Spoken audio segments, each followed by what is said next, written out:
5 Creepy Camcorder. This lost tape was uploaded to YouTube by Joaquin Baldwin in April of 2016. It documents his 1994 trip to Paraguay with his family, but the tape contained something a little more frightening. Years later, Joaquin converted the VHS tape to digital to finally view the footage that he hadn't seen in years. However, he discovered that his cousins had recorded over parts of the tape, and it got real weird real fast. Take a look.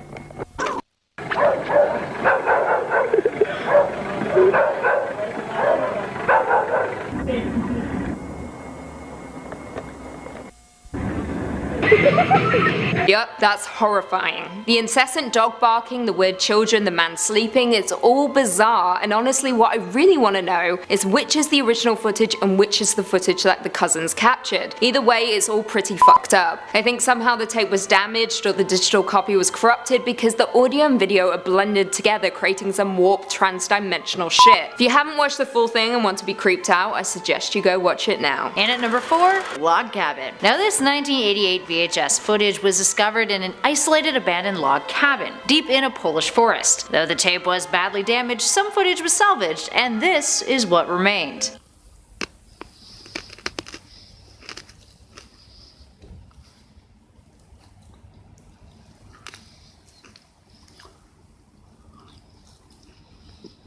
Only 24 seconds in and this video is legitimately horrifying. Why? Well, because that man's is chewing like he was raised in a barn. Honestly, there is nothing that I hate more than an aggressive chewer. Like Lucy, she chews like really loud every time she's eating pizza. It's like that's a filthy lie. The video goes on to show the man filming the door to a cabin before panning the camera around the room, while of course continuing to breathe like he just ran a marathon and chew like he is Lucy McPhee. Now I will say the anticipation is what makes the footage truly terrifying. The noises, the slow pans, the darkness, and of course, the cabin door. It's all eerie, and clearly, well, hopefully, leading up to a big reveal.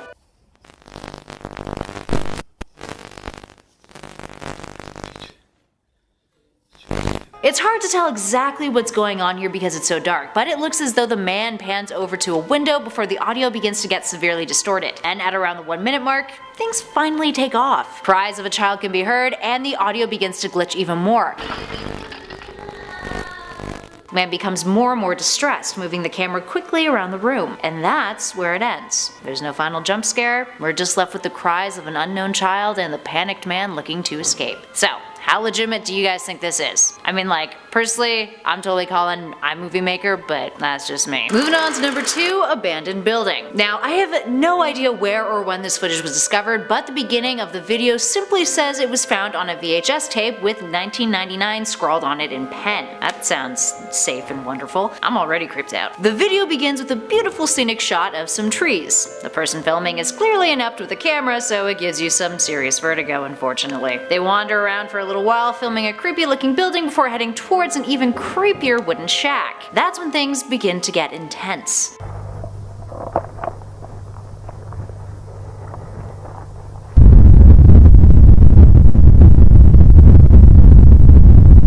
The sound becomes loud and muffled, almost like you're entering the gates of hell, or moments away from being possessed by a demon. Subjective, really. The footage then cuts back to the first building we saw before we quickly zoom in on a blacked out window, and of course, cue the gates of hell audio once again. Ah.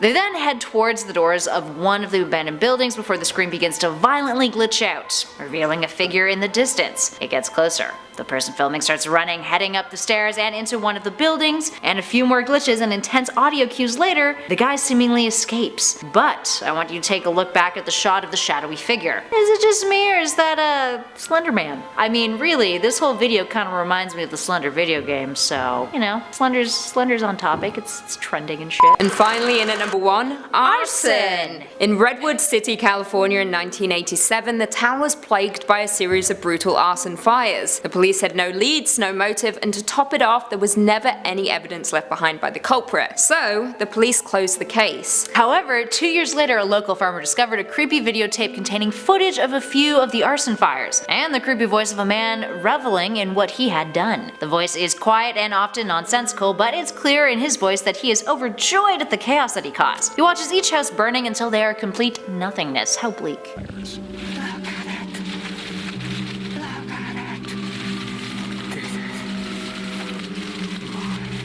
Very bleak. Very bleak. Sad times. Yeah. The police ended up releasing the tape to television in hopes of garnering some leads or persons of interest. One person even going on to describe that the flames and the carnage are the equivalent of a sexual turn-on for the arsonist. Gross. After releasing the footage, the police managed to track down a group of teenagers responsible for the heinous crimes. And creepier still, they discovered more tapes. It showed the teenagers had filmed newspaper headlines of every crime they committed, which added up to over 60 other arsons. They also recorded themselves dressed up as werewolves and vampires in a very frightening clip.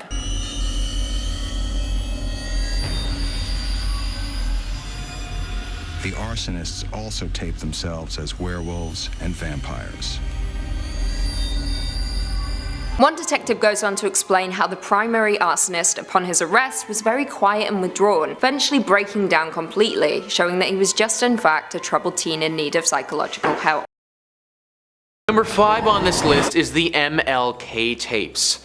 Martin Luther King Jr. is best known for being a leader in a huge civil rights movement. He is remembered as a hero, but the FBI back in the day definitely didn't think about him as such. Grunge says, "You know Martin Luther King Jr. as a crusading civil rights activist and probably one of the greatest Americans who ever lived." That's pretty much the exact opposite of how the establishment saw him in the 1960s. King was regarded on Capitol Hill as little more than a communist agitator. So sure was J. Edgar Hoover that King was one of the bad guys, that he authorized illegal bugging and wiretapping of King, hence the infamous sex tape. In 1964, the FBI edited together a highlights reel of King's extramarital affairs and sent it to his wife, accompanied by a note urging King to kill himself. The Hollywood Reporter has the story. The tape is reported to have been a collage of King's infidelities, possibly spliced in with a likely fake clip of him propositioning a man. Although the tape has since vanished, the originals it was stitched together from haven't. Smithsonian reports that a 1977 court order means that their content will be unsealed and made public sometime in 2027. For me, what makes this tape so terrifying is the fact that the FBI made it. They literally thought that it was their duty to destroy those who were trying to fight for equality. The FBI are supposed to have our backs as citizens, and it shouldn't matter what color skin you are or what you believe in. Clearly, that did matter to the Bureau several decades ago though, which is just the worst thing to think about. Number 4 on this list is Trump's hush payments. Donald Trump was accused of a lot of stuff during his rise to presidency, and these tapes would have proved a lot of it. Grunge says the Trump presidency has occasionally felt like a never-ending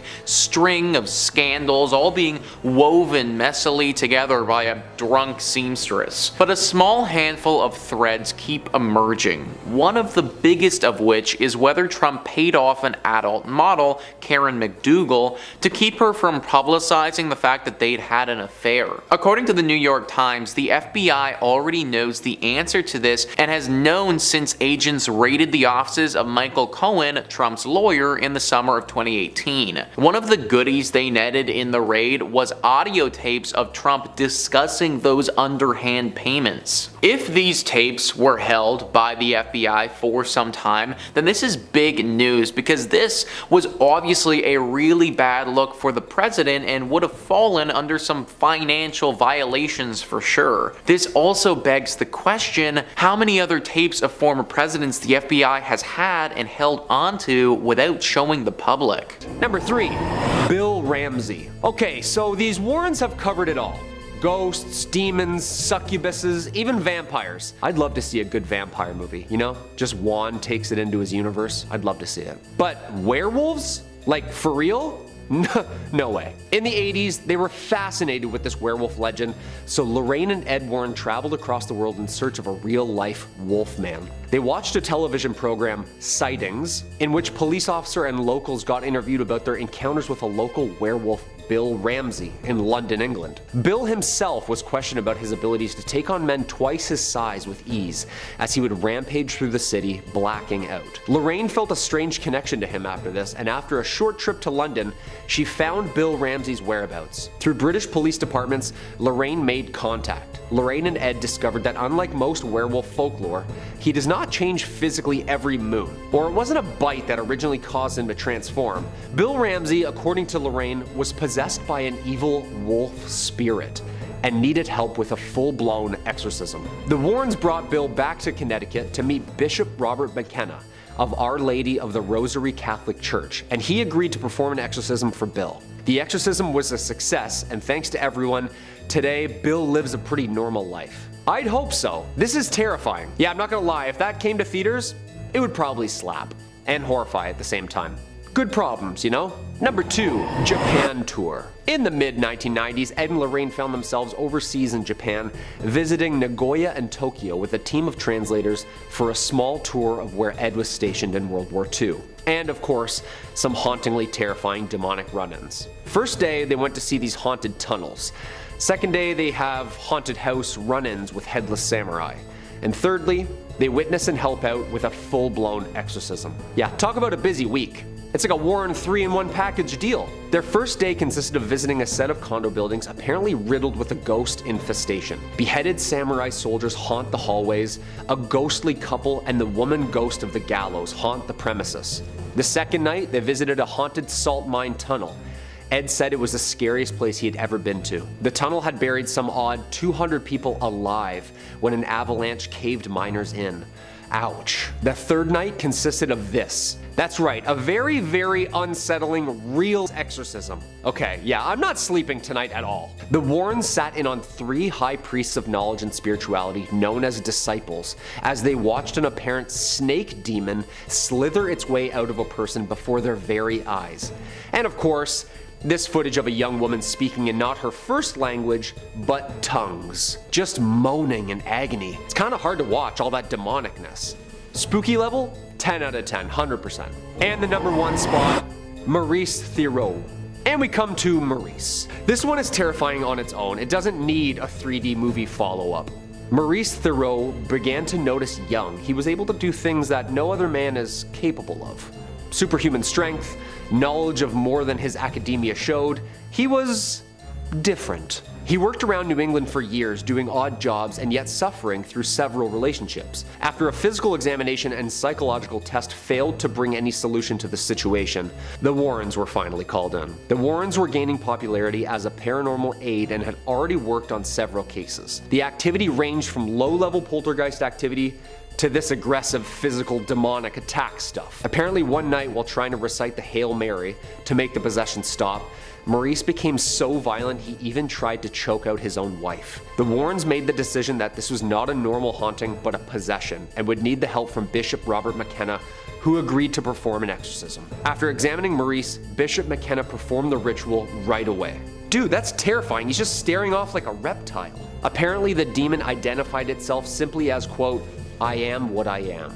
And also, of course, invoking the kingdom, referring to demons from the legions of evil type stuff. The exorcism was successful, thank God. A young French-Canadian character appears in The Nun, and is supposedly loosely based on the real Maurice, who the Warrens actually think might have been possessed by the devil himself.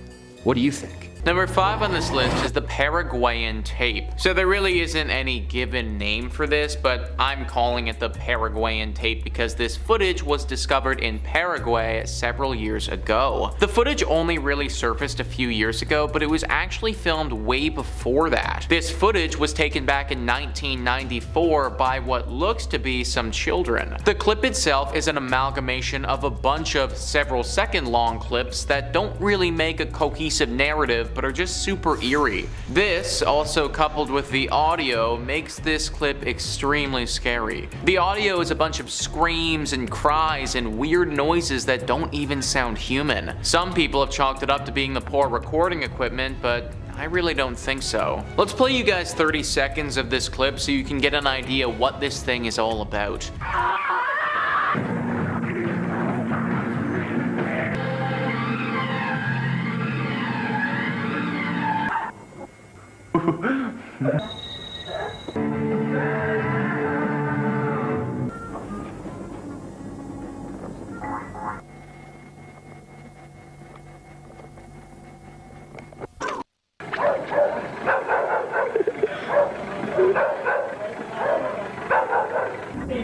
So that's the first 30 seconds of the video, and as we can see, it's just super creepy. Also, at the end of the clip there, it looked like several teens were running to help one of their friends up off the ground. So either that friend tripped and fell, or was attacked by something, and it's tough to say. No one knows what happened to these kids who recorded this, or why they made it in the first place. Although I would wager a bet that something bad probably transpired. Everything that I've seen here looks like all the telltale signs of demonic intervention. Let's just hope that this clip wasn't actually the last documented video of these people alive. Number 4 on this list is Deep in the Woods. Back in 2006, there were 2 men who disappeared off the face of the earth. No one knew what happened to them or where they went. That picture got a lot clearer though when this video popped up. In 2007, a YouTube channel called LH posted this clip that was presumably filmed back in 2006. The video follows the exploits of these 2 young men in what the viewer is led to believe is their last moments on planet Earth. The 2 men start out by driving their car into the woods. They pass by a gate and then get to another one which they can't seem to open for some reason. They then get their flashlights and proceed into the darkness on foot. This is where it all goes to hell though. In the clip that I'm about to show you, we will see these 2 men walking through the woods and hear a loud animalistic noise. Then something will jump out at them, so fair warning.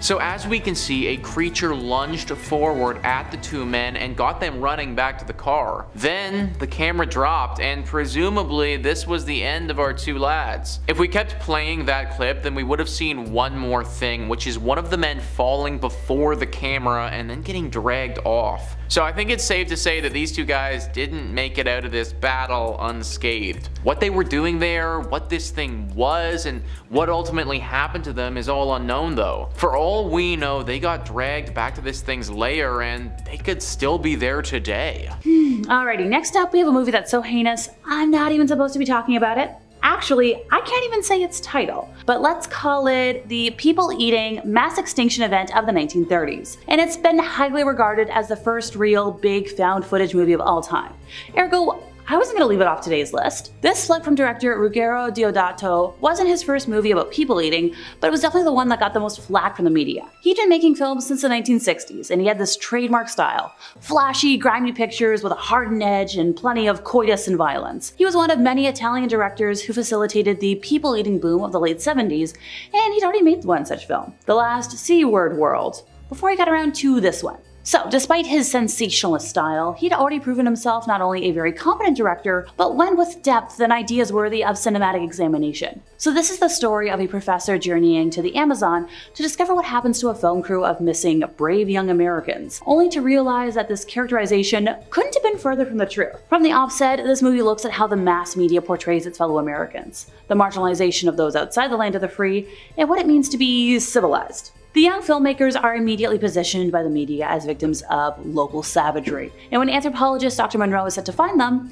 it is only through his embracing of the local people that he comes across the lost film reels that's gonna piece this whole puzzle together. Broadcasting executives back in New York are foaming at the mouth at the prospect of a new documentary, even more sensational than the crew's previous works, and they're so focused on sensation and viewing figures that the sizzle reel they show includes, the gang forcibly amputating the leg of their guide, literal seconds after he suffers a snake bite. And that's about all I can talk about in detail because, I don't want to get in trouble. As is the case with a lot of old school exploitation flicks, the reels were seized. Why? They were, obscene. But then something crazy happened. Those same reels became evidence in criminal proceedings. This wasn't just a plain old, too devious for public consumption theatrical release. People thought this was a snuff film. And apparently the weirdos who made it were so brazen in their criminality that they were going to throw this big premiere. So the director was brought up on killing charges and was actually forced to bring his actors in for interviews to prove they were still alive, and then demonstrated how they performed some of the special effects. Thankfully, eventually those charges were dismissed. And perhaps slightly more in keeping with Italy's progressive artistic reputation, the courts eventually overturned the movie's ban several years later. But by this point, the director and several of his associates had suffered considerable legal troubles, and countries around the world were banning it, or at the very least censoring it heavily. Now, this film isn't entirely innocent. Although 6 animal deaths appeared on screen, 7 animals were killed for the production, since the scene depicting the monkey's death was done twice, resulting in the death of 2 monkeys. So, I'm not saying I condone this film, but you've got to give it its point in history. And finally, how could I end today without the Blair Witch Project, the pioneer of the found footage genre of horror that we know today? It's a movie with a handheld camera and a dream. When this film came out in 1999, so many folks thought it was real, and it set the tone for what we know as found footage today. Co-written and co-directed by Eduardo Sanchez and Daniel Myrick, the film is about college students investigating the legend of a witch in the woods of Maryland, the shaky camera work, the creepy nature of the forest, and the fact that the movie features characters who feel like regular people all contribute to the film's terrifying tone and legacy. While many horror movies have famous imagery, including iconic villains from slasher movies like Michael Myers from Halloween, Ghostface from Scream, the black and white images of the Blair Witch Project are just as memorable. Personally for me, one of the most unforgettable images? The stick figures that are present in the woods. One co-director, Daniel, he told The Guardian in an interview in 2018 that originally, way back when, he began thinking about a stick figure, and well, it snowballed, and that's how the movie began. Apparently, he grew up in the woods and swamps of Florida, and for a long time, he had this idea of seeing a stick figure hanging from a tree, and it creeped the hell out of him. That's how you have it, folks. According to Astonishing Legends, the Blair Witch is actually thought to be based on the story of Mull Dyer, who happens to be one of my favorite witches throughout history to talk about. She is thought to have lived in the 17th century, and she lived alone near Leonardtown. Now, a lot of folks didn't know much about her. She was very mysterious. She was a healer, and people think that a rock in the area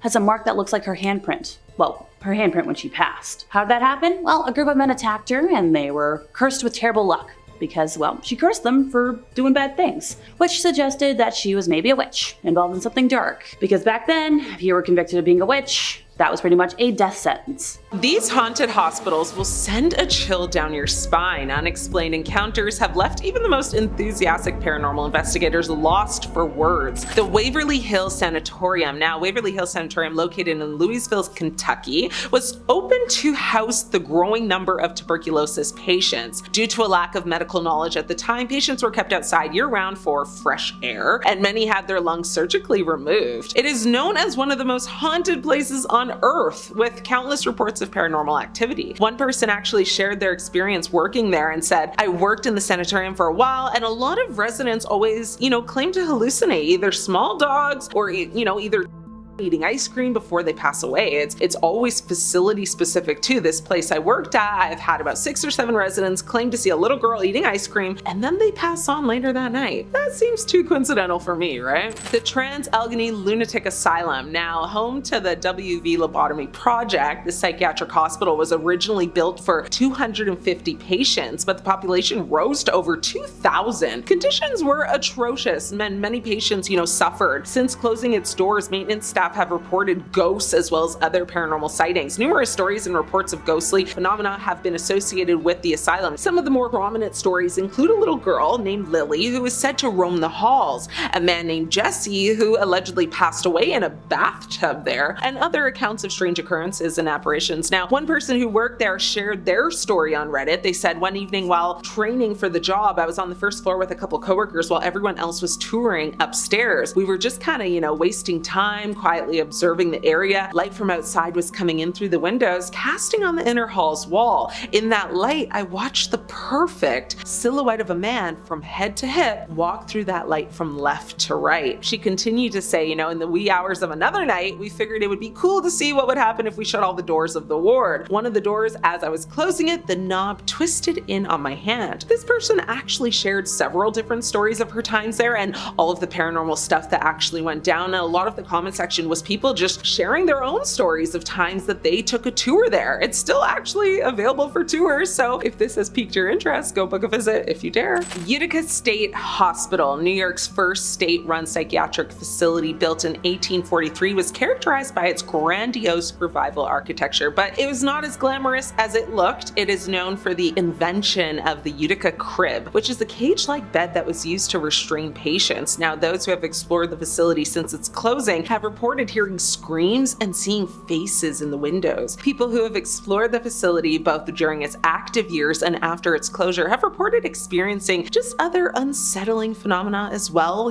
that is basically unexplainable. One visitor said they went and heard nothing but weeping and sobbing, which is a common thing apparently. Most people have heard this as well. Now, most have said this place just feels like lingering spirits, and have felt kind of hands brush against them. Most people said they were skeptics before visiting Utica, but now they are full-blown believers. The Danvers State Hospital, built on the same grounds where the Salem witch trials occurred, Danvers State Hospital possesses a very rich history of paranormal lore. It was originally intended to treat the mentally ill with respect and compassion, but this facility quickly became overcrowded and conditions deteriorated. It is said that Arkham Asylum from Batman was based on this institution. Now, the hospital's history of mistreatment, neglect, and trauma is believed to have left a very lasting impact on the land. Even in passing, the patients were not treated with dignity, with many headstones only having numbers instead of names. Now, the immense suffering of the patients is thought to have lingered, contributing to the ghostly activity there. Visitors report a variety of paranormal experiences like screaming, banging, and crying, apparitions and disembodied voices, particularly in the cemeteries there. Now, deep black shadows and grayish mists there also. Many people have said just an overall sensation of being watched or followed. The two cemeteries on the property are considered hotspots for paranormal activity, with apparitions and voices just being the most common reports there. Number 3,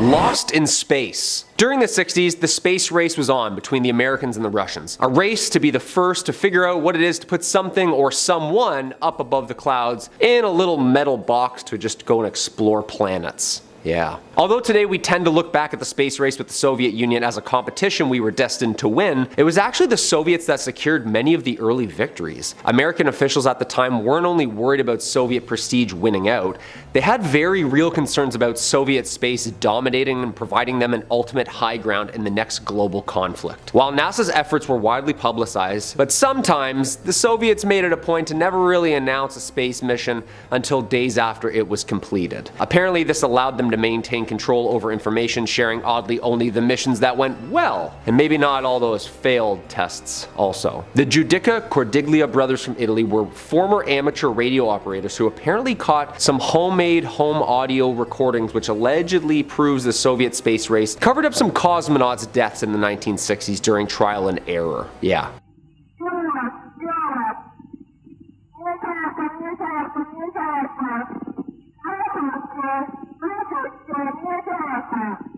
Yeah, that's horrifying. Apparently she's saying, "Help, help, I feel hot."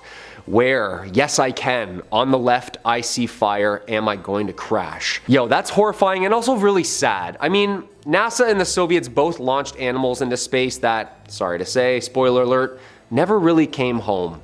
Dogs, monkeys, lots of weird stuff happened in the early days of NASA. NASA also hasn't issued a statement since the audio recordings have made waves on the internet, but if the two brothers with an antenna and headphones in a basement can pick that up, what's NASA heard and recorded, huh? Number 2, The Dark Side of the Moon. Yeah, not just an absolute banger of an album by Pink Floyd, but also the most terrifying and mysterious places in our galaxy. The Dark Side of the Moon. NASA apparently does hear some pretty weird stuff in its time. Since its erection in the late 50s, the engineers, computer whizzes, and astronauts have all seen and heard some pretty weird stuff. Yeah, they sign non-disclosures, people. They can't really talk about anything. Buzz Aldrin is the only one who kind of dances on the line of non-disclosure and who gives a shit. You know what I mean? But he's old. So what exactly did the Apollo 10 astronauts hear when they were on the far side of the moon that NASA can't talk about and still can't? I mean, 1969 was a great time for tunes, right?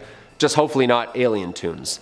Despite what you may have heard, it's true that the Apollo 10 astronauts heard strange sounds behind the moon. They described it as outer space type music. But that's a very simple non-alien explanation for what crew members were hearing, and it's been public knowledge since the 70s. In the audio recordings from the Apollo 10 mission, astronaut Gene Cernan, who was piloting the lunar module, asks John Young, who was piloting the command module, if he hears that whistling sound. Cernan calls it music and says it even sounds outer spacey. Finally, Young says, "We're gonna have to find out about that. Nobody will believe us." Whistling sound? Yeah. Woo! Look at your... Yeah, it sounds like, outer space type music. Yeah, that's absolutely terrifying. Apparently we were on the other side of the moon for like a whole hour without command being able to hear or communicate to respond. That's terrifying. You wonder why we never hear anything about the other side of the moon, huh? I wonder what's back there. And number 1, bullseye. NASA's Double Asteroid Redirection Test, or DART, spacecraft has just beamed back the first image of its targets. The mini-moon Dimorphos, as well as its rock formation Titanus body it orbits, the asteroid Didymos. Yeah, I kinda knew about this way back when they kept it low, like really low. Kinda just happened out of nowhere. DART is a planetary defense test mission designed to impact the moonlet to alter its trajectory around Didymos, basically to catch you all up to speed here. If you've seen Armageddon, it's kinda where we're getting with this. The DART mission was launched at 10:20 p.m. on November 23rd, 2021, back during the pandemic. I watched this thing go up without any NASA pre-mission statement and I thought, that can't be good. SpaceX Falcon 9 rocket from the Space Launch Complex 4 at the Vandenberg Space Force Base in California, that's a mouthful, launched this puppy up into space to kind of give the moon a little nudge. Yeah. The spacecraft is scheduled to arrive at its target in late September 2022, and according to NASA officials, which as of yesterday are right on schedule. The spacecraft has now captured the first images of its double target asteroid anomaly, which includes the moonlet it will crash into called Dimorphos, spinning around the asteroid called Didymos. Once it's slammed into Dimorphos, NASA will make observations of the asteroid from Earth to discern whether the spacecraft was able to alter the asteroid's trajectory or not. Yeah, basically, if it does, that means the method can be used to avert potentially hazardous asteroids on a collision course with Earth. If it doesn't, well, we gotta call our alien buddies for a ride, you know? If proven effective, this spacecraft design could potentially be scaled up to deflect an Earth-bound asteroid. The spacecraft is still 20 million miles away from the asteroids at the point of this picture, so they appear a little indistinguishable. Looks like a little star. NASA will live stream the impact event later this month, apparently. Hopefully with some 4K live NASA, not this grainy film stuff we're used to seeing. The space agency announced live coverage of the DART impact would begin at 6 p.m. on September 26th. It will air live on NASA TV. Hey, I've seen Armageddon. I know what's up. I'm sorry, AJ. You go take care of my little girl. Gets me every time. It's a great movie, great movie. Number 5, 11BX137. A gadget blog named Gadgets with 2 Z's got international viral attention after they received an exceedingly strange, mysterious CD sent to their address. The blank gold CD has a series of letters and numbers written on it, and no other markers denoting what it could be. The contents of the CD when played are very confusing to say the least, strange and downright horrifying. A hooded figure dressed like a bubonic plague doctor, standing menacingly in what looks like a burnt out, destroyed remnant of a building. He just sorta appears to be standing and communicating in some kind of code. Wandering, posing, revealing a blinking light emanating from the palm of his hand. Its hand, maybe?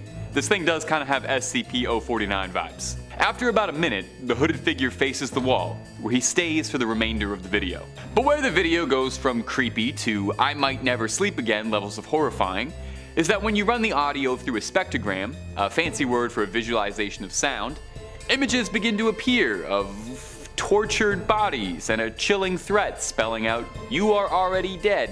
That's the kind of thing you'd love to receive in the mail unmarked. Internet sleuths the net over came together to try and uncover and unmask this nefarious figure in the terrifying video. Now, if it's any comfort for you, the images found in the spectrogram appear to be excerpts from low-rent horror movies, and people found screen captures that matched up pretty well. Speculation ran wild as to what this video could possibly mean. Was there a secret message or a threat behind its cryptic codes? Was it just an advertisement for something? Or just a bored artist trying to get somebody's attention the only way he knew how? Well, eventually, someone did come forward. A man by the name of Parker Warner Wright claims to be the plague doctor in the video, and said the reason for the video was nothing more than an art project to entertain and confuse people. Like most cryptic scary artists, when he was asked about why the video was made, all he had to say was, "I see my work as waves on the oceans." Thanks. Number 4. I feel fantastic. Now, if you're a student in horrifying, unexplained YouTube clips and legends, perhaps you've been unfortunate enough to run into this one before. But if you haven't, I'm sorry. It's been years since I Feel Fantastic first graced the YouTube algorithm, and yet we're still no closer to understanding, uncovering what's going on here. The video is pretty short and sweet, but I doubt you'll actually be able to finish it. It's a mannequin-looking android named Tara, singing her little song for the camera. Now, she's got the chutzpah down pat, but her natural stage presence could use a little bit of work, maybe her tone too, because she kind of sings discordantly and completely terrifying. It sounds like the kind of thing that you would hear a few minutes before you wake up strapped to an ice-cold slab operating table in a dank basement. The robot, we know, was built by John Bergeron, and that's about all we know. He envisioned his beloved Tara as being an android pop sensation, kind of like what I think Grimes might be. And I really don't want to shut down Tara's career before it's blossomed, but she's got some serious hurdles to solve first. The incredibly unsettling nature of the video caused speculators to run wild with theories about what they were seeing. The most extreme ones go so far as to suggest John was a murderer, and Tara was a mannequin wearing the clothes of his victims. Some suggest he's just a very strange man who wanted a singing companion in his home. In all the years since this clip went viral, we've never got a follow-up on this bizarre video, and I doubt we're ever gonna get more answers on this one.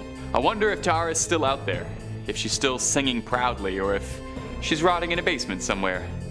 I just hope she's still practicing, you know? Number 3. The Haunting in Connecticut. The Haunting in Connecticut is the first of the Warren universe of horror and is based on all real cases and points. A 2009 gem, it accounts the horrific paranormal case of the Snedekers, who moved into a ghost-infested house in Southington, Connecticut. Carmen and Alan Snedeker, their 3 sons, their daughter, and 2 nieces, all unwillingly now pray for the other side. The eldest Snedeker son unfortunately was diagnosed with Hodgkin's lymphoma, and the family moved to Connecticut to be closer to the doctors. What they weren't initially aware of was that the home they were renting was once a funeral parlor.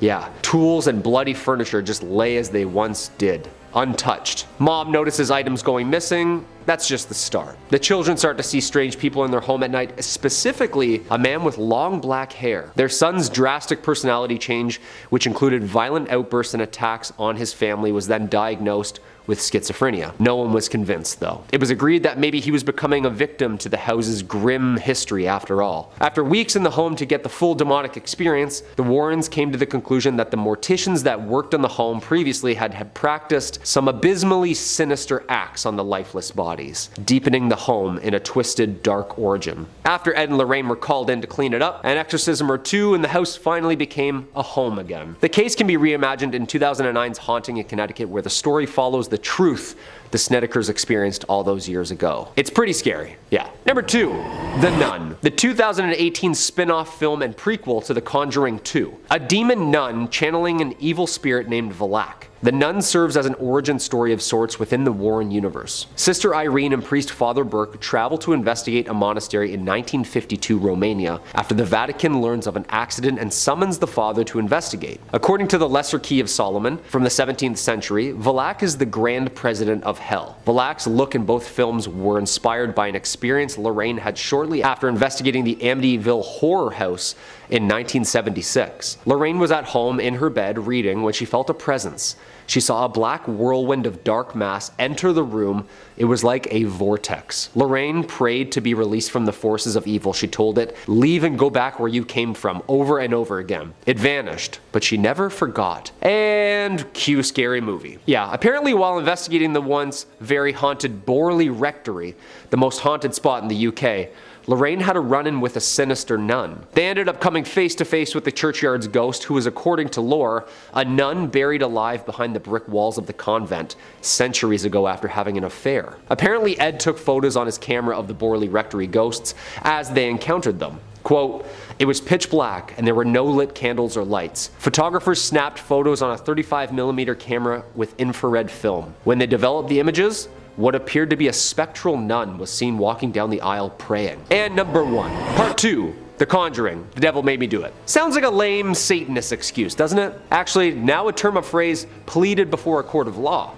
Yeah, who knew? Could possession under demonic circumstances prove innocence over acts performed while under? This is the 8th installment of the Conjuring universe. The plot is as follows. It's 1981. Ed and Lorraine documented the exorcism of 8-year-old David Glatzel, attended by his family, his sister Debbie, her boyfriend Arn Johnson, and Father Gordon of Connecticut. During the exorcism, Arn invites the demon to enter his body instead of remaining in the boy's. The family, including the Warrens, witnessed the demon transport itself from David's body to Arn's body while he suffers from a heart attack and is taken to the hospital unconscious. Arn and Debbie return home, but Arn is left feeling a little unwell and eventually ends up murdering his landlord, stabbing him 22 times due to this demonic possession. Yeah, sounds pretty terrifying, doesn't it? His case becomes the first American murder trial to claim demonic possession as a defense. Well, sorry to break it to you, but this is literally a play-by-play of the events that actually happened. Yeah, maybe not shot for shot, movie style, but the script and skeleton was there for sure. Arn was subsequently convicted after a messy murder trial,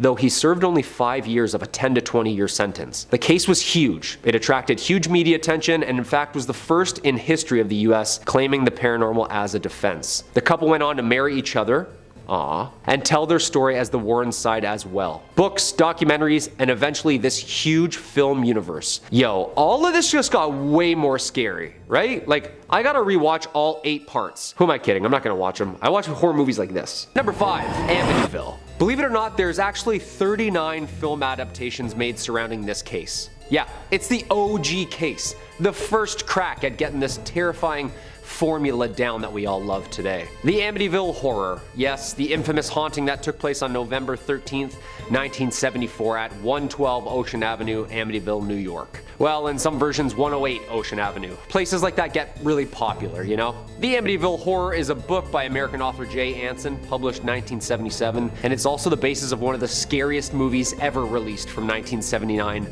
onwards. The paranormal experiences by the Lutz family has just led to great movies, you know? Spooky stories. It unfortunately has also led to controversy, lawsuits, name defacing, and of course murders and life sentences. But that was before all the media stuff. Hey, it was gruesome times. The LA Times said it was actually more hideously frightening than The Exorcist because it actually happened. DeFeo was convicted of second-degree murder and sentenced to 6 life sentences. All of his parole appeals have been denied. For nearly 13 months after the murders, the house remained empty until it was bought by the Lutz family. And cue terrifying movie. When the Lutzes moved in, the furniture from the DeFeo family remained intact from the night of the murders. Yeah, they actually didn't know. They just thought it came furnished. That's a ripoff also, I'd be pissed. New couch smell? Nope, just ghost plasma. Yuck. The Warrens' most famous case was the Amityville haunting. This is where 6 members of the DeFeo family were found dead in their beds in 1974. A year later, the Lutzes moved in, and 28 days of this, basically. Also, let us know in the comments down below which Ed and Lorraine case scares the bejesus out of you the most. Like, which movie won't you watch, you know? I don't do dolls, dude. Annabelle gets me every time, I swear to God. Number 4, The Haunted. In 1991, the works of the late great Warrens was finally approached again after years of their demonic work had slowly and surely began to surface. They began fighting the good fight since the 40s, remember? With the success of the Amityville Horror in the late 70s and the popularity it brought to the demonology topic within the US, the Warrens' name and reputation was finally appreciated, and they gifted us another gem of a story to film. This 2-hour, made-for-TV film based on the horrific events that took place within the Smurl home in the 80s. The Haunted, released by 20th Century Fox, earned itself 2 Golden Globe nominations. The case file of the Smurl's haunted house in Pennsylvania in the 1970s was infamous for not only demons, but a certain type of evil entity, the incubus and the succubus. This demonic pair usually haunts a sleeping person, and their possession is usually based around a more explicit manner of haunting. Yeah, Google it up, you'll get it. This film does a semi-tasteful 90s job at expressing what the Smurls were actually working with. Spoiler alert, it's pretty messed up. demons almost quote-unquote breeding with those it possesses. The Smurl's version of this story was the subject of a 1986 paperback book titled The Haunted, of course, where this movie of the same name gets its inspiration from. The Warrens are introduced and explored for the first time in this film. Like many of the film adaptations, the Warrens are first seen performing college lectures into various hauntings. Lorraine is portrayed by Diane Baker. Ed is played by Stephen Markle. A pretty 90s feel to it, you know? Grainy, it's a little campy at times, but it's the first formula to this huge film franchise. Isn't it cool that Ed and Lorraine have been part of the modern horror scene for like 70 years? Their cases have been a part of the horror landscape way before Juan developed his Conjuring universe. Whether you believe in these cases or not, it's clear that they've made an impact. Number 3 on this list is Joseph James DeAngelo.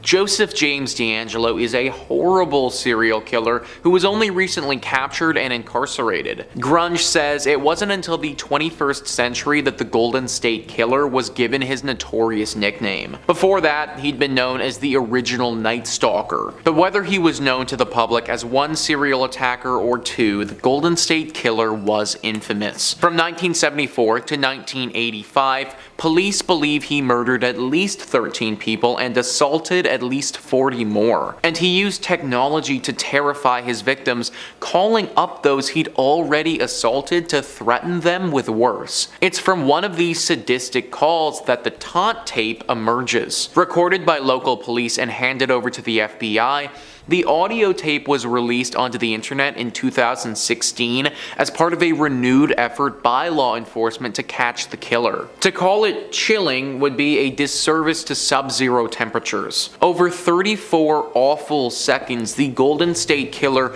breathes heavily into the phone, telling a previous victim he'll come back and kill her. It's not even the worst either. Another tape released by the FBI was an interview conducted in 1977 with the killer's first victim. It's a painful 5 minutes of hearing exactly how a monster goes about his work. Thanks to California's statute of limitations, it's also our only record of a crime he cannot be tried for. Sometimes Lady Justice is less blind than she is MIA. Now, I'm not gonna play any of these tapes for you guys because I honestly think they just get a little bit too real and I don't really want to go there. For a long time, the FBI, they kind of felt the same way. It was decades after the murders had actually taken place that they decided to release the actual tape that they had had. They must have had the tape the whole time and just thought it best not to show the public. This renewed effort to find the killer did actually pay off though, which is amazing to see. Joseph James DeAngelo was arrested in 2018 due to some DNA evidence that linked him to the crimes. He was 72 years old at the time, but eventually pled guilty to some of the crimes and was sentenced to life in prison without any possibility of parole. Justice did finally come through, but it honestly took way too long and should have happened far earlier. Number 2 on this list is the 1993 World Trade Center bombing. If this is true, then this is a very disturbing reality, guys. Grunge says prior to 9/11, the most significant date in World Trade Center history was February 26, 1993. That was the day Islamic fundamentalists exploded a gigantic car bomb underneath the Twin Towers,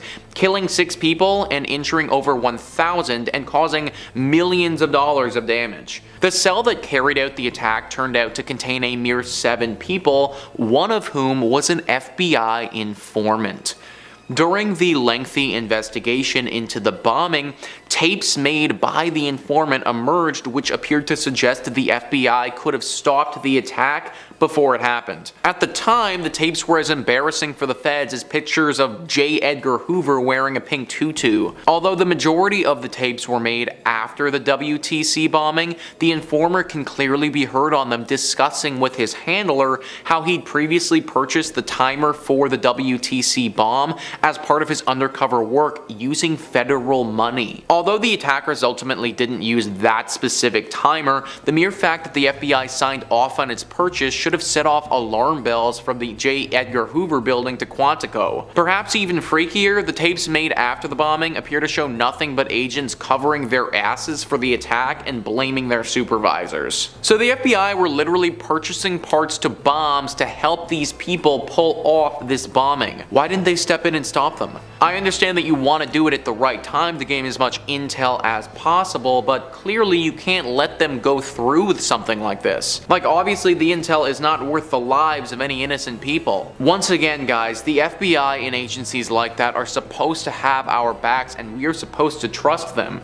Stories like this really make me question that. And finally, number 1 on this list is Q042. Q042 is one of the most chilling tapes that has ever been recorded. Grunge says on November 18th, 1978, paranoid cultist Jim Jones managed to talk nearly an entire American commune in Guyana into committing suicide by drinking cyanide-laced Kool-Aid. The gigantic pile of over 900 bodies that resulted remains one of the largest peacetime massacres of US civilians, behind only 9/11. If you've ever wondered how a single man, no matter how charismatic, managed to talk nearly 1,000 people into killing themselves and their children, wonder no more. Deep in the FBI vaults, a tape officially known as Q042 exists, but it has another name too, one more suited to its contents. Featuring the speech by Jones that preceded the People's Temple committing mass suicide, it's better known as the Death Tape. There is a transcript, and to call it heavy reading would be like saying war and peace is someone on the long side. What's scary about the transcript is how rational everyone seems to be. By the time we reach the end, people are openly crying, even as they drink the poison that will kill them. I have never watched this tape personally, and I don't think I ever want to. The Jonestown massacre is one of the most messed up things to ever happen in recent history, and watching it unfold on video is something I never want to do. When it comes to found footage movies, I find it's always fun to figure out the why behind the masterpiece. Maybe there's a legend there. Maybe it's someone's twisted imagination. Maybe it's simply just a demented idea that got funding. And today, folks, we're gonna break down some famous movies together. Dear Zachary is a good one to start out with, since it's a doozy and a half. The full title is Dear Zachary, a letter to a son about his father, and it's a 2008 American film written, produced, directed, edited, filmed, and scored by Kurt Quinn. Yeah, he did everything. It's about Kurt's close friend, Andrew Bagby, who was killed after ending a relationship with a woman named Shirley Jean Turner. Now, she was arrested as a suspect, and shortly thereafter announced she was pregnant with Andrew's offspring, a boy she named Zachary. So Kurt was like, okay, I want to make a video for Zachary about how his dad, because he wants Zachary to know just how great of a man his dad was. And the drama that unfolds while he's making this movie is insane. Like, it's real. It isn't really like true crime, like it's just visceral. Yes, there's parts that are heartwarming, but a lot of it is heartbreaking. And the filmmaker had no idea most of the content of this movie was going to happen. Like, this is only something you can really watch if you're in like an okay emotional state. Because the worst part about it, spoiler alert, the son ends up being killed by the mother right before she takes her own life. Look, I did mention this was dark and awful, right? Ergo why I wanted to get it out of the way first. So in 2009, after watching the film, Canadian MP Scott Andrews introduced Bill C-464, also known as Zachary's Bill, to the Parliament of Canada, and it helps protect young descendants in relation to bail hearings, custody disputes, and it was signed into the law the following year. So yes, while some good came out of this mess, it's still just so awful. House LLC takes place in the aftermath of a haunted house attraction going badly wrong, leaving over a dozen people dead and the police and press with a lot of questions. Years later, the makers of a documentary about the tragedy meet with Sarah, the only known survivor of the team behind Hell House, and she gives them never-before-seen footage detailing to the build-up that fateful night and what really happened. Look, I'm a scare actor myself, so I loved every minute of watching this film. It hits all the right notes. It's incredibly creepy, it has a consistent feel and pace throughout, and it has good actors in all the main roles. The documentary format lends an air of realism to the story, and it is very well done. Like, it does such an effective job of blurring the lines that a lot of viewers wondered, was there a real Abaddon Hotel tragedy true story? And while it does a great job seeding in the lore of the tragedy, Hell House is not based on a real story. The filmmakers filmed this movie on location at the Waldorf Estate of Fear House. It's a haunted attraction in Layton, Pennsylvania. For a decade, the Poughkeepsie tapes was stuff of legend. It was a type of movie that's only found in like a creepypasta. So if you believe the rumors, this documentary about a serial killer terrorizing Poughkeepsie, New York, used real footage of that man attacking, harming, and killing his victims. Obviously, it isn't the case since it's a completely fictional film about a made-up serial killer, but that hasn't kept the film from holding on to its true story legacy. So the movie opens with the discovery of the tapes themselves. After uncovering 10 bodies in a residential backyard, the police unearthed something far more menacing. Over 800 tapes from the killer, each detailing his heinous exploits. Composed of this found footage, interviews with experts, and one victim's testimony, the movie pieces together the story of the Water Street Butcher. Now, it's kind of a hard flick to watch, and it's best accompanied by a couple of trigger warnings. The eerie mimicry of early 2000s true crime shows like Forensic Files and Unsolved Mysteries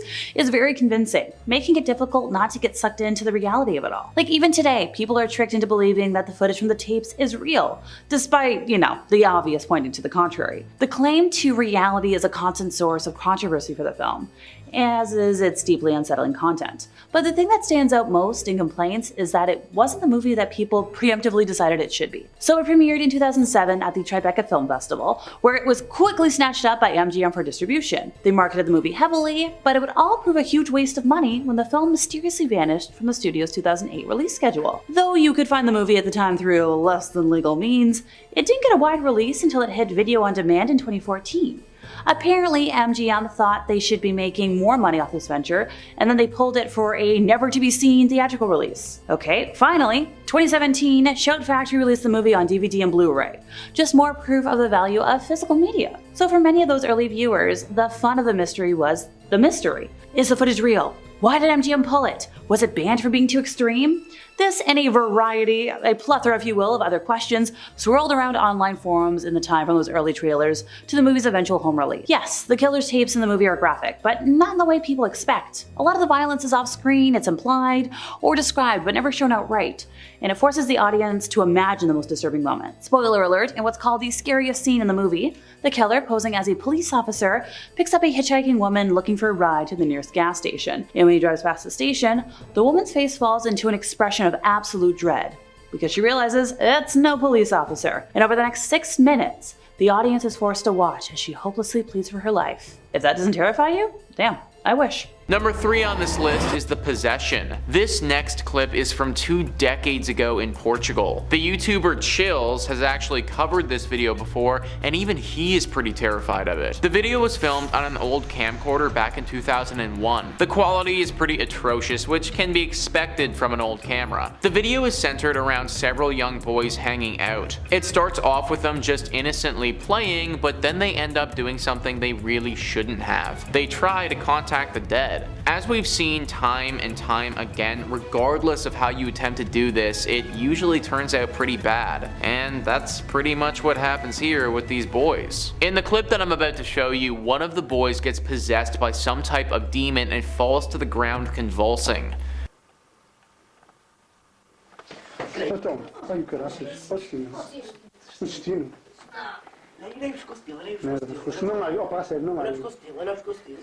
Peraí, André. Peraí, olha aí. Opa, calma. Sim, opa, não brinques tu também, meu. Deixa eu ver. Mas eu, meu. Sustino. Ainda mais gajo não sabe. Opa, calma-se mesmo, assim. Sustino.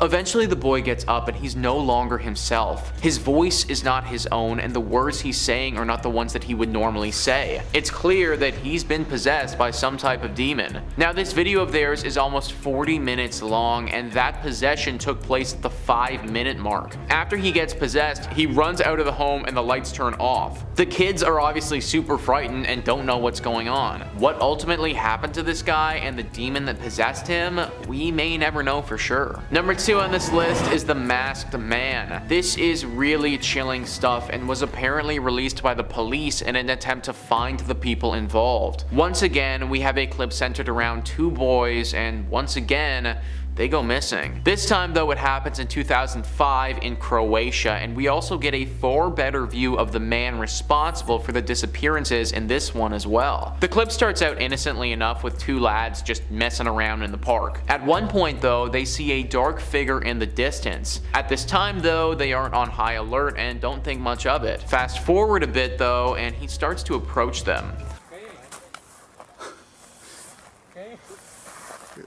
Dobro, daj. Nemam pojma, daj ga šutni, znaš. Daj ga šutni. Neću se.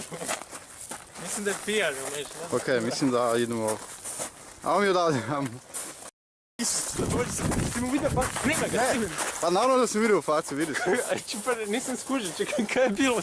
So at first, they didn't think it was anything, but then the creepy man came after them. This isn't the end of the story though, as the clip continues. The guys are now in a different area recapping what just happened. Soon afterwards though, the man shows up again, and now the gents are starting to really get concerned. They run away and get to an apartment building. This is where we believe the disappearance actually occurs.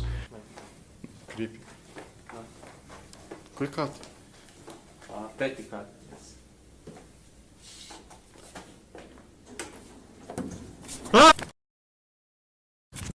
Just for a split second we saw him. The man with the mask right in the elevator waiting for the guys. No one knows what happened to these guys and who that masked man was. All we have is this tape and a very sad and scary story. And finally, number 1 on this list is the Paris catacombs. The Paris catacombs is one of the creepiest collection of tunnels in the entire world. They were built many years ago and have thousands of dead remains from people back in the day. Many people over the years have speculated on them being extremely haunted, and video footage like this definitely helps add fuel to that fire. The following footage was found on a video recorder deep in the catacombs several years ago. It's very bizarre. These arrows point in a direction. Occasionally also he stops to photograph roomfuls of bones, which means that he's very deep inside the catacombs. So basically he's filming what he's seeing very deep inside the catacombs, other than the point of view shots or pictures of human bones. The catacombs for centuries.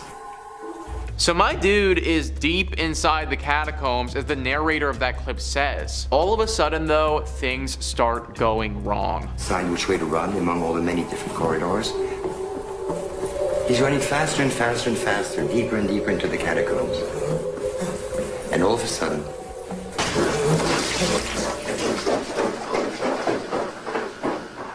now we don't actually know why he started running, but he just did. Clearly something was chasing him that we can't see on the camera. This is truly all we know though. What was after him and if he managed to survive, that's anyone's guess. Number 5, ISS UAP. In 2019, 35-year-old Russian astronaut Ivan Wagner was working aboard the ISS as a first-time crew member, where he and fellow Russian Anatoly Ivanishin are working with Chris Cassidy, the American commander of the expedition. NASA didn't mention Wagner's video in a blog update about the mission and hasn't since, which makes this case a little fishy. Wagner was orbiting the Earth aboard the ISS and might have actually captured footage of potential UFOs, or better known now as UAPs, while recording a video of the aurora lights behind the Earth's beautiful curves.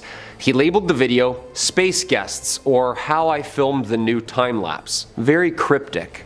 I mean, he is Russian. Wagner wrote in a tweet featuring the video, which shows the aurora australis passing near Antarctica and Australia. He also tweeted, quote, "However, in the video you will see something else, not only the aurora." The footage shows the curved edge of the Earth at night, with the green swirl of the auroras moving across its surface and several star pinpoints visible in the background. He added that the video was shot in a time lapse, so the brief flash of the lights actually lasted for about 52 seconds straight in real time. Yo, I'm the alien guy, so I'm just gonna say it. Yeah, that's a craft. Like, of course it is. NASA didn't follow up. Like, what are they gonna say? Yeah, that's swamp gas, birds, balloons. Cut the feed. Cut the feed. Like, this is nuts. Like, I get how Starlink and satellites are very organized and look like this, but like, come on.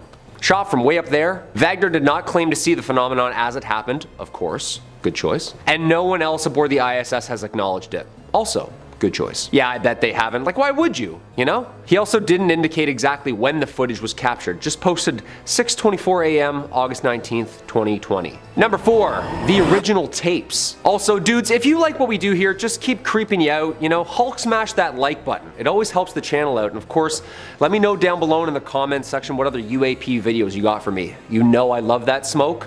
Send her over my way. I got some good ones coming up from my vault. What do you think? Are we alone out there or what? You know my opinion. Especially since I found out the footage our parents and also 650 million people across the globe watched in 1969 was maybe not the original footage.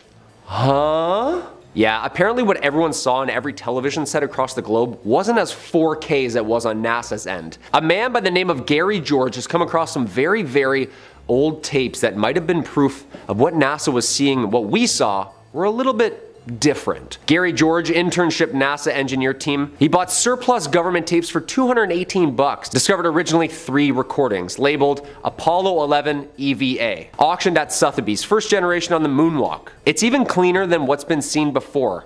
It's like a live HD stream to NASA. Okay, so hold on. NASA had a clearer copy this whole time? Like, I get it, maybe they had a bigger budget, you know, but why did it take so long for these clearer tapes to come out? Like, it's 2019. That's a long time after just accidentally stumble across clear moon landing tapes, no? Like, why was NASA content on only letting us see these grainy, old recorded from a static TV videos when they had these HD B-reels of the moon? I'm thinking so that we can't see what's in the background or what's flying around out them. I don't see a lot of stars in that video. I wonder how long it'll take before Robert Bigelow or Tom DeLonge to get their hands on them, huh? Unfiltered clean moon tapes. That's gonna cost you. I wonder what else is stuffed in an old box in NASA's basement. I guess we'll find out. Alton Mental Health Center. Now, the Alton Mental Health Center in Illinois is the only facility on this list still in operation today. Once home to cold water treatment, electroshock therapy, and lobotomies, this hospital is notorious for its mistreatment of patients. Like many other hospitals of the time, the hospital was also a working farm. It was believed that the work and responsibility was necessary in the treatment of mental health crises. Now, Alton State Hospital became well known for its gorgeous grounds. You know, patients were allowed to care for the cattle and other animals and plants, which included a well-stocked fish pond, apple orchard, and even tobacco crops. Now, one patient even grew peanuts, which they then sold in Upper Alton. Now, in 1918, the hospital recognized the need for an attached cemetery for those who passed away and were unknown or unclaimed. Later, though, the hospital was even used to house, shell-shocked soldiers coming home from the horrors of World War I. Alton State Hospital earned a reputation, though, for mistreating patients, subjecting them to crude treatments that sometimes lasted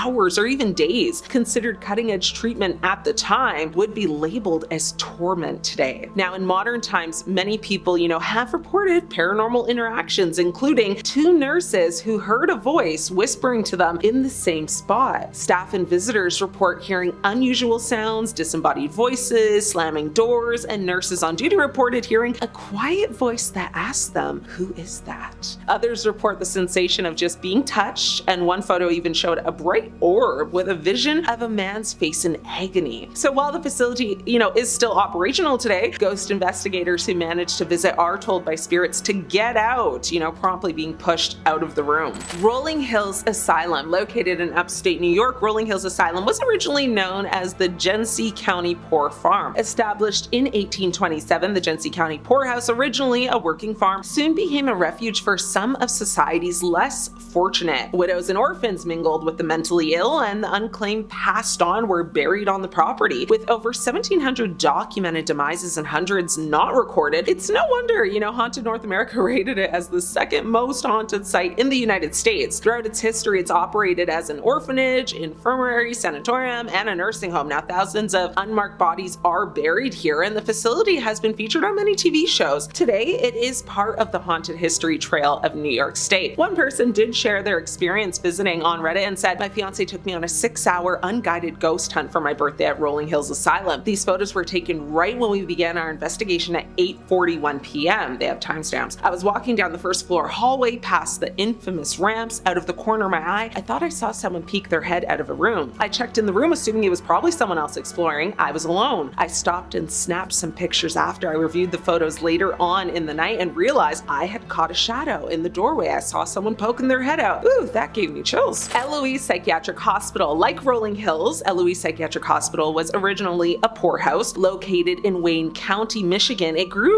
to become a massive complex with over 50 buildings. It housed a variety of patients, including those with mental illnesses and chronic medical conditions. The hospital was known for its often very brutal and inhumane treatments, including lobotomies, hydrotherapy, and other methods that are now considered unethical. Ghost stories have plagued its reputation, and human remains have been found in jars on the premises.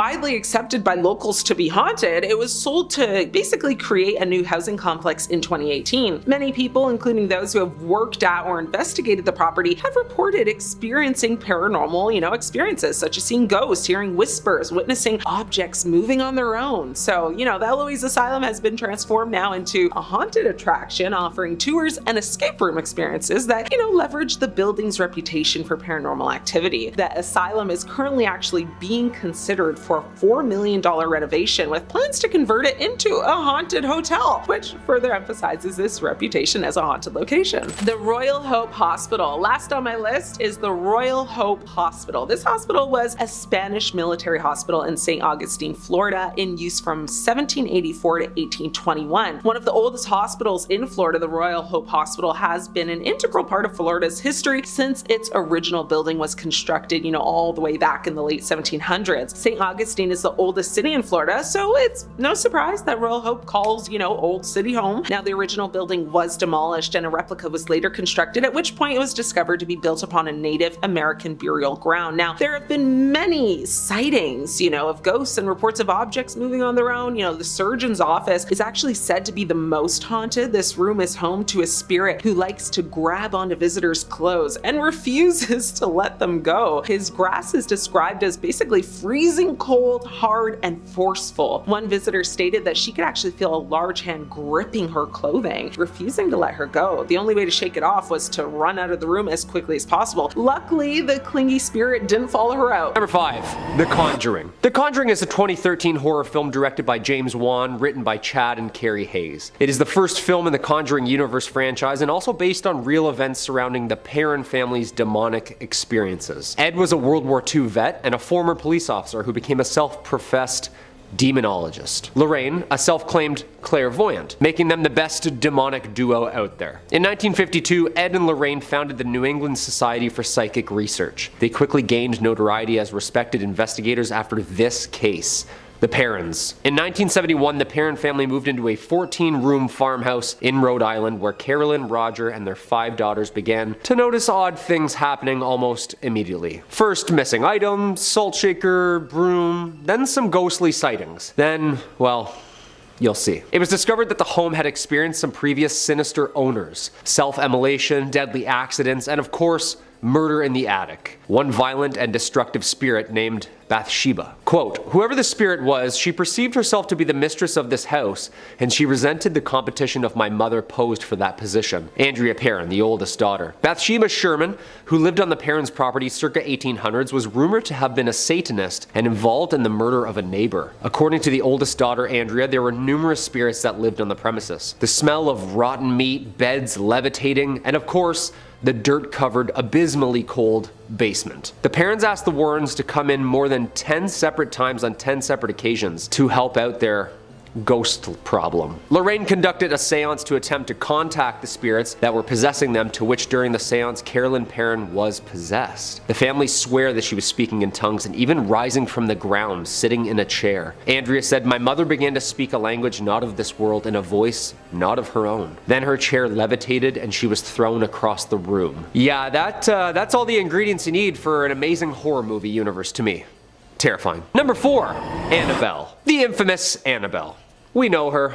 The most haunted doll on Earth. First appearing in The Conjuring in 2013, then Annabelle Creation, then Annabelle Comes Home. I'm just waiting for part 4. Annabelle vs. Anderson Silva, UFC 279 live from Las Vegas. Yo, I'm straight up punting a haunted doll if it runs up on me, I'll tell you that for free. The film was inspired by the story of a doll named Annabelle, told by Ed and Lorraine Warren after obtaining and ridding its evil from its toy-like body. The doll is apparently responsible for 2 near-death experiences, 1 fatal accident, and a string of demonic activity. The doll's origins come from a gift to a young nurse named Donna from her mother for her 28th birthday. Donna brought it back to her apartment she shared with a roommate, pretty normal Raggedy Ann doll. Then the two began to notice she'd move around on her own. They even started finding notes left around saying, "Help me," written on parchment paper, which they had no clue to even where to buy that or find that. Before long, they called in some help from a medium who insisted that the doll was harboring a spirit who had lived and perished on the grounds prior to their building being built. Medium called the priest called his father called Ed and Lorraine. So yeah, this thing is like haunted. You know when priests are like, oh god, no! Yeah, that's usually not a really good sign. Spirits do not possess inanimate objects like houses or toys. They possess people. An inhuman spirit can attach itself to a place or object, and this is what occurred in the Annabelle case. This spirit manipulated the doll and created the illusion of it being alive in order to get recognition. Truly, the spirit was not looking to stay attached to the doll, it was looking to possess a human host. Thank the gods, Ed and Lorraine locked her up in the occult museum where she lays to this day. Just waiting. Number 3. Croatian Stalker. Do you ever feel like someone might be watching you? I know I do, quite a lot, although it could be because someone is watching me right now, you're watching me right now, but I also just mean in my day-to-day. It's spine-chilling to imagine that somebody's following you without you realizing for gosh knows what and trailing you around, preventing you from feeling safe. This next video, appropriately and concisely titled Croatian Stalking Tape, is a footage of 2 men recording themselves being pursued by a masked stranger. And according to the uploader, this was the last time either of them were ever seen. The video was uploaded not by anyone in the video, but rather a third party who somehow got a hold of it. And the only evidence we can find for it is that he claims it was recorded in 2005 and is a piece of evidence in a missing persons case for these 2 individuals. In the video, we can clearly see the 2 friends initially enjoying a night on the town together when they're apprehended by a very strange man wearing a sack over his head. You know, normal stuff. At first, the sack-clad man appears, well, I don't want to say friendly per se, but he's not outwardly hostile. Just bizarre. Slouching and bending and walking in a way that kind of intones that either it's not a human or it's a human who's had a really long night. The 2 friends then try their best to elude the pursuer, who does not seem keen on letting them go. They try to lose him by making their way to a hotel lobby, where they proceed to call for an elevator to try and find some respite from their stalker, only for the elevator door to open and show them the last thing they could have ever wanted to see, as they are face to face with the sack man and the doors close. If the video uploader is to be believed, this could really be the last thing they ever saw. It was hard to try and find any more information about this video. I did some digging, but I couldn't get any solid answers as to where this came from, who these people were, and if they really went missing. There's some speculation that it could be a very elaborate fake, which is always a possibility. Let me know if anybody's got any intel on this one. Number 2, video dating. Hey, dating is hard. We've all been there. Let me tell you, since that Dahmer show dropped on Netflix, it's not been easy for me. In today's world, it can be so hard to meet that perfect match, especially if you're on the brink of sanity. This video, uploaded and titled Video Dating Tape, was allegedly found in the VCR purchased at a car boot sale, which, if you're not familiar with that term, it's kind of like an English flea market where you sell stuff out of your cars. The VHS is a low-quality clip of someone innocently enough trying to prevent themselves for a video dating service. It starts with a 36-year-old man, Tony, kind of awkwardly explaining what he's all about. You know how they go. We've all been there. Where it starts to get unsettling, though, is the discordant screaming that we can hear in the background. And the guy in the video seems like he's mentally degrading very fast. Someone that can...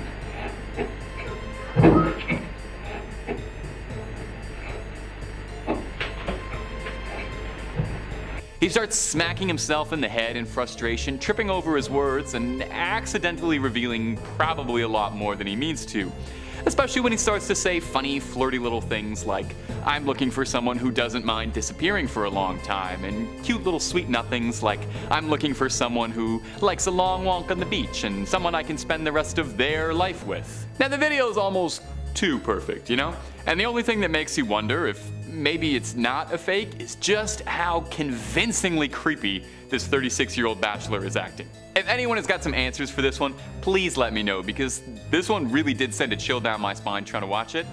And hey, if anyone wants, at the end of the video, Tony left his address if you'd like to reach out to him if you like pina coladas getting caught in the rain and want to spend the rest of your life with him.